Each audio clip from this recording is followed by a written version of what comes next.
Hey guys, it's Jen, and it has been such a long time since I've done a video specifically shouting out to my fellow monolidders out there. Y'all know that with monolids we have our own set of problems, from smudging, panda eyes, and things kind of getting everywhere. So I wanted to share with you some of my top favorite must-have products that are just going to improve your life so much. So if you want to see the list and keep watching, then let's go ahead and get into it. If you're monolidded, you know that the eyeliner, if you wear it all day, your lids just rub together, it kind of ends up going all over your face. And one of the things that helps so much is to have an eyeshadow primer. So you just put this little bit of cream on your eyelids and it'll help your eyeshadow to stay true to color, not crease, last all day. It'll help your eyeliner not to smudge, even your mascara stay in place. One of my favorites that I've been using lately is the NARS Pro Prime Smudge Proof Eyeshadow Base, but I also really love Too Faced Shadow Insurance and Urban Decay Primer Potion. But yeah, the NARS one is great for an everyday product if you really like using an easy doe foot applicator. And it really does improve the longevity of your makeup, even if you're not monolidded, but especially for monolidders, it's pretty fantastic. Eyelash curlers, man, these are fantastic.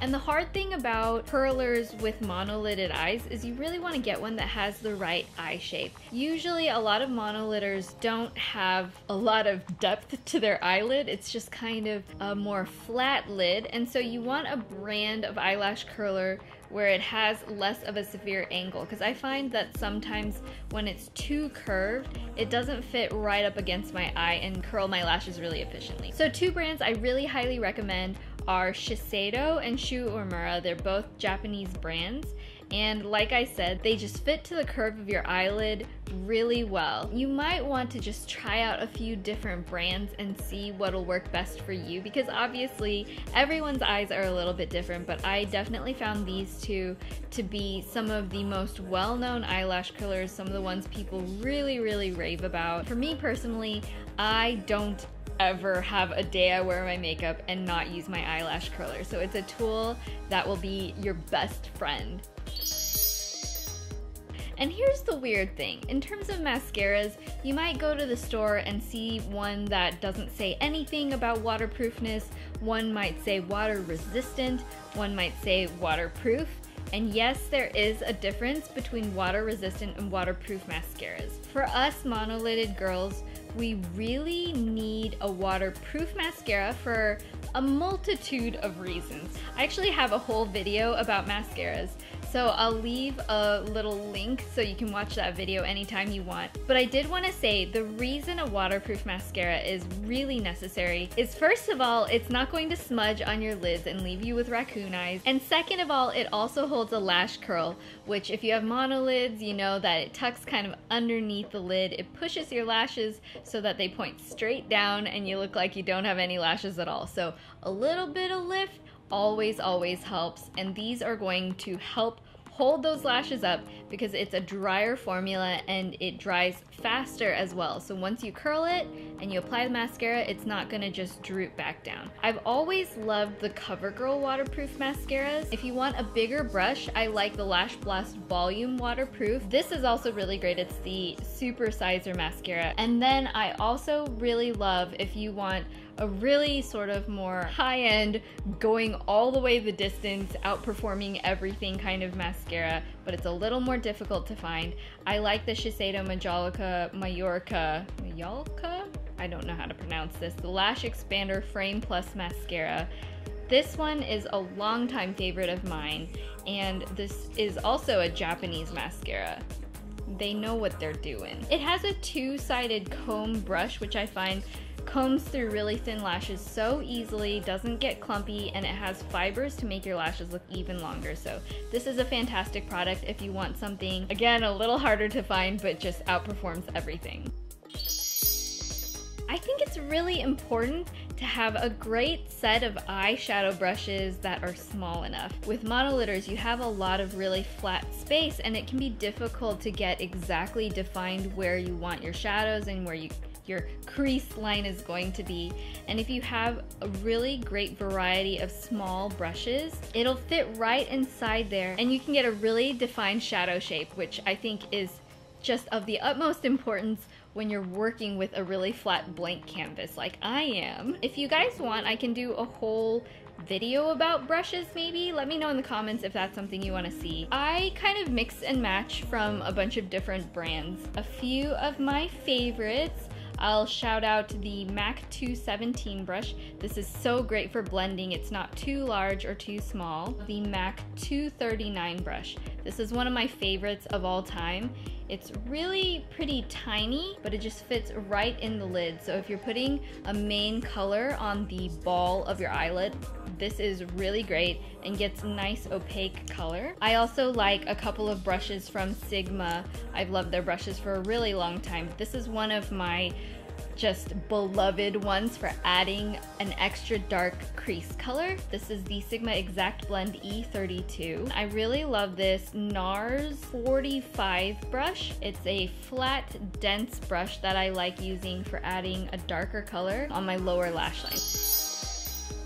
So I find that false lashes make anybody's eyes just have that extra bit of brightness and openness and sparkle, and I wear them almost every single time I wear makeup, but especially if you're monolidded. Again, it lifts up those lashes, it opens up the eyes, and really can make a huge difference. I've always loved the Darkness brand. It's a Korean brand, and I find some of their shapes of eyelashes just look a little bit more natural on monolidded hooded eyelids. I also love this brand called Esqido, and they have some of the most natural looking false lashes I've ever seen. They are a little bit more on the high-end pricey end, but I find that it's just really difficult to replicate that look in other companies. So this style is called Little Black Lash, which I really love because it's not too long, and I actually like doubling these to get a little bit more volume but still have that short length. So Esqido, if you're watching, please make a style where you double them, because that's how I wear them anyway, and I would buy the entire stock. If you haven't tried false eyelashes, I highly recommend trying a full strip that have a little bit of a thicker band, and the reason is because that'll give your eyes a little bit more lift. If the band is too light, I find that sometimes it just adds extra weight onto the lashes themselves, which can push them back down. But if you glue a heavier band to your eyelid, then it can hold itself up and open your eyes a little bit more. Next, I feel like one of the most impactful makeup pieces that any monolidder could use is eyeliner, specifically liquid eyeliner. It used to be about, I don't know, like 10 years ago that everybody was just all about the gel eyeliner train, but I find that certain liquid liners actually do a better job of resisting any oils and moving around than even a gel liner. So I really loved for the longest time the Stila Stale Day waterproof liquid eyeliner, and more recently I also like the Bare Minerals Lash Domination Ink Liner, which I find is easier to remove at the end of the day, but it still doesn't seem to smudge around on me. So either of those options. A couple other really good ones are the Kat Von D Tattoo Liner, and I've always really liked the Ico liquid liners as well. Last but not least, I wanted to mention, dun dun, cleansing oils, because when you're wearing all of that waterproof makeup that is not smudging from your monolids, you gotta take it off. You gotta make sure your eyes stay clean and your skin happy. So one of my favorite ones I've been using lately is Tatcha. This is the Pure One Step Camellia Cleansing Oil. I really love it. You don't specifically have to use this particular one. I also really love the cleansing oils from Uemura, and if they're a little out of your price range, then I highly recommend checking out DHC. Those two brands in particular are some of the OG original cleansing oils out there, so they're always going to do a really fantastic job at removing your makeup. If you don't want to use a purely liquid product, there's also a really cool one from Clinique that I'll link down below. It's a balm. So it's a solid product that you warm up in your hands and you remove it the exact same way. All you have to do is take a pump or two of the cleansing oil, massage it into your skin while it's dry, and it's just gonna break apart all of that super waterproof makeup, even the waxiest, most difficult to remove stuff will come off. Just splash some water on your face, it'll kind of emulsify into a milky liquid and just rinse all the way off. I actually like to do double cleansing, which is to use the oil cleanser first and then immediately after that use my regular face cleanser, and it'll make your face just deliciously soft and clean without overstripping it, and it takes off the hardest to remove makeup out there. So I guess that is about it. I hope you guys enjoyed all of my monolid must-haves. If you have any recommendations for monolidders out there, I would absolutely love it if you would leave that down in the comments, because I'm always on the lookout for new products that are going to work really well on my eyelids, and I know a lot of you out there would super appreciate that as well. If you guys did find this video helpful, I would love it if you would hit that thumbs up button and feel free to subscribe to see more of my makeup videos. If you guys notice me being extra smiley in the video, it's because this little chunkin was off to the side while I was filming the video. My little princess. But you don't have monolids. All you need to do is just grab that eyelash curler and fling it around. Oh, bless you. Anyway, we will see you in the next video. Bye bye.